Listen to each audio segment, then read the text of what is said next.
Jeffrey, this is really weird, man. But before I was gonna go to bed, I decided I was gonna watch one more of your videos, and this is the first night I've ever even um, seen your channel before. Um, and I found your video on cannabis addiction, and it was so strange because one of the videos I just posted a few minutes ago, responding to one of your other videos, I ended it by asking, what could I say to be honest about myself? And I just paused for a second and I ended the video. But I was thinking, well, I could talk about how I've been thinking lately about how I smoke too much weed. But I didn't bring it up because I, I guess part of me doesn't want to admit that I'm addicted to cannabis. Even though, I mean, I don't like to say I'm addicted because I think it is easy to quit. Um, and I've gone extended periods without smoking, but to some extent, yeah, I feel uh, dependent on it in some ways, and I'm starting to lose an attraction for the state of mind it gives me because it seems to be mostly placebo now. Because smoking marijuana, the state of mind that it puts you in, definitely changes your perspective.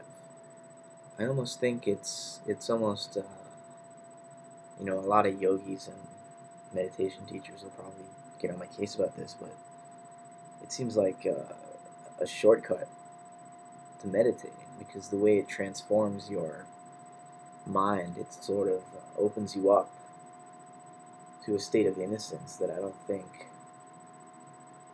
you can get any other way besides, meditating for 15 years or whatever. And it doesn't go away when I'm not high anymore.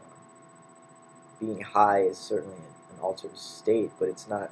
I mean, the first times I ever smoked, the first time I ever tried cannabis, it was the summer before my senior year of high school.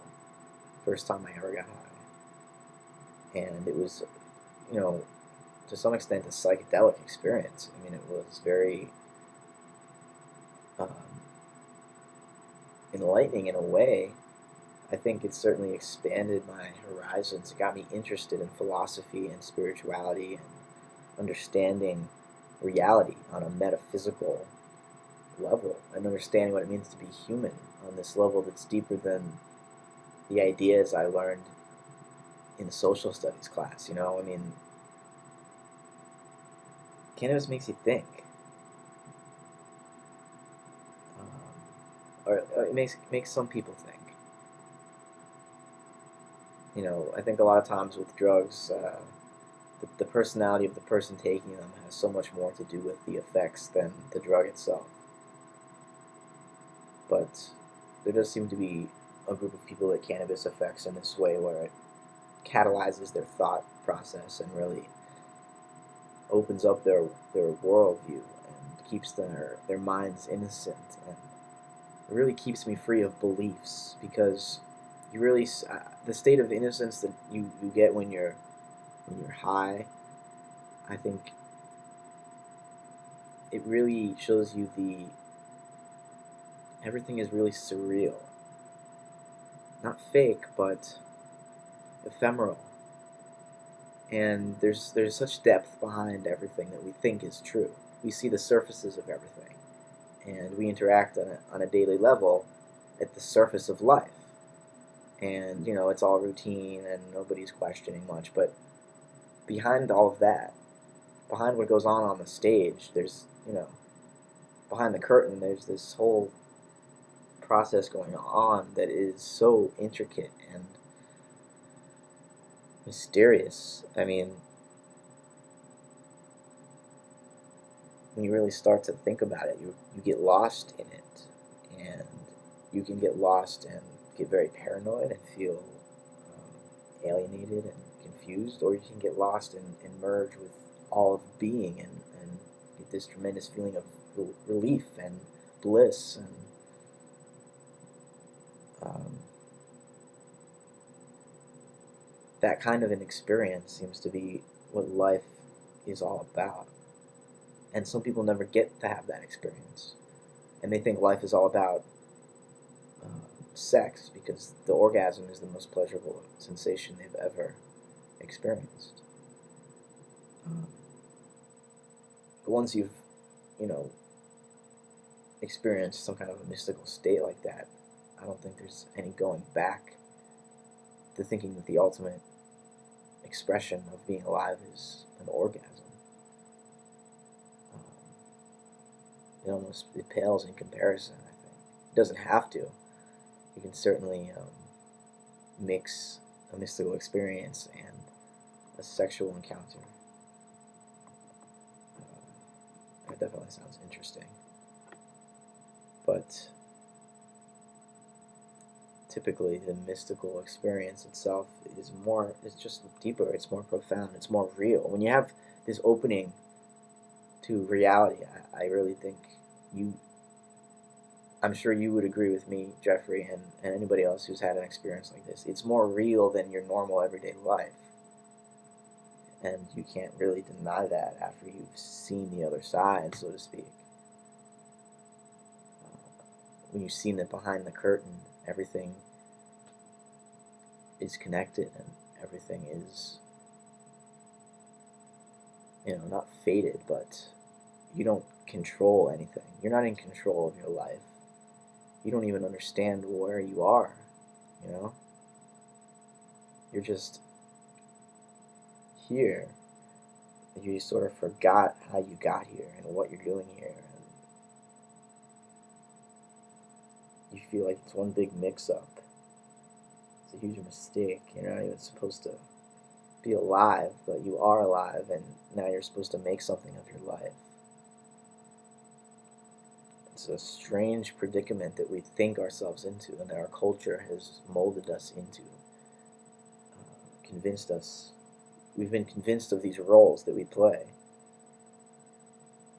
And I think smoking cannabis really breaks the role down, and the community becomes more important.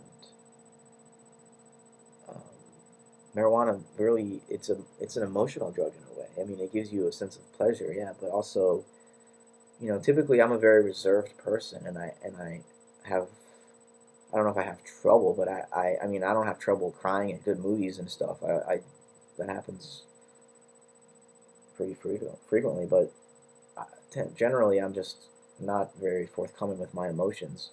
But being high allows me to feel really deeply, whereas sometimes when I'm not high, I just feel kind of, it seems reversed, that getting high you would feel more spaced out and less able to feel and touch the world, but it's not always that way. Now it can start to be that way when I start to smoke too much. If I smoke every day, then the effect of cannabis starts to wear off. It's not as intense, and I don't even get the effect I'm looking for. It just becomes a placebo. The fact that I'm smoking makes me feel better. It's like sucking your thumb or something. Easy to stop. I mean, it's not like it's a physiological addiction. I'm not going to go into withdrawals. It's a psychological habit that I think it's a true statement that Alan Watts said that with referring to drugs, psychedelics, once you've gotten a message, you should hang up the phone. And I think I have gotten a message, and the reason I've been feeling, I guess, guilty or just more aware of my cannabis use lately is because I think I've gotten the message, and continuing to smoke it is like sucking my thumb, basically. But it's amazing that I found this video and the way it all worked together like this. I don't know if you have a lot of synchronicities, but tonight, not just with you, but with everybody, it just seems like everybody's thinking the same things and dealing with the same issues at the same time. And I'm really glad I found your channel, though, Jeffrey. I think this will be fruitful.